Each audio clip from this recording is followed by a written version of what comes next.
ജനത്തിൻ്റെ പാപനിമിത്തവും വിഗ്രഹാരാധന നിമിത്തവും കരയുവാനാണ് പ്രവാചകൻ വിളിച്ചു പറയുന്നത്. Praise the lord. Thank you. ആമേൻ.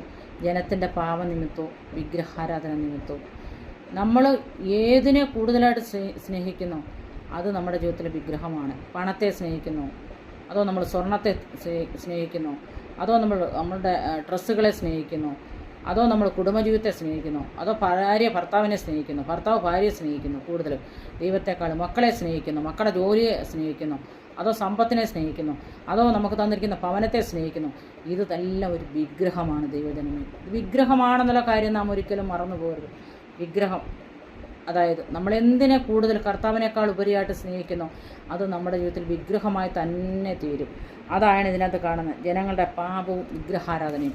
അതാണ് ഈ കാണുന്നത്. വിഗ്രഹാരാധന നിമിത്തം ദൈവമഹത്വം ദൈവത്തിൽ നിന്ന് വിട്ടുമാറി, അല്ലെങ്കിൽ ദൈവാലയത്തിൽ നിന്ന് വിട്ടുമാറിപ്പോകുന്ന അനുഭവം. നമ്മൾ എന്തിനെ സ്നേഹിക്കുന്നു അതിനെ നമ്മൾ സ്നേഹിച്ച് താലോലിച്ച് കൊണ്ടു നടക്കുന്നാൽ ദൈവമഹത്വവും ദൈവ സാന്നിധ്യവും ദൈവശക്തിയും നമ്മളിൽ നിന്ന് വിട്ടുമാറിപ്പോകുന്നതായിട്ട് നമുക്ക് കാണാൻ കഴിയുന്നു.